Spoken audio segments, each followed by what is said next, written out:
bevuto quel bicchiere di vino, annacquato, quando ho incontrato Iago che mi ha convinto a brindare ancora a voi, Otello, e a cantare, e non so neanche io come.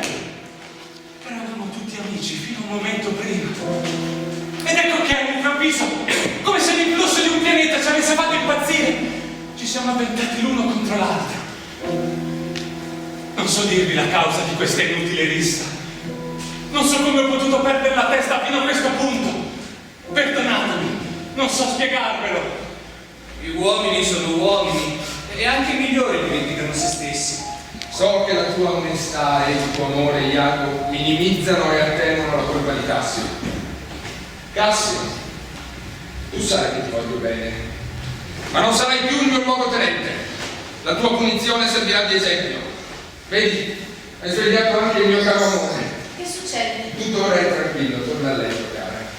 Iago perlustra bene la città e calma coloro che sono stati messi in allarme da questa ignobile rissa. Andiamo, Misena. Interrompere il riposo notturno ad ogni contesa fa parte della vita del soldato.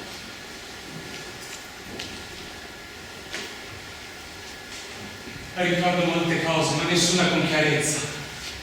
Ricordo la lite, ma non la sua causa. Vedo che è stata abbastanza bene. Vi dirò io che cosa dovete fare.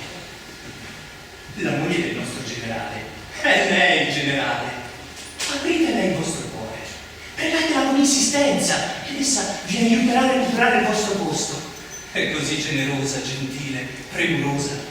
Pregatela di riallacciare il legame spezzato tra voi e il suo marito.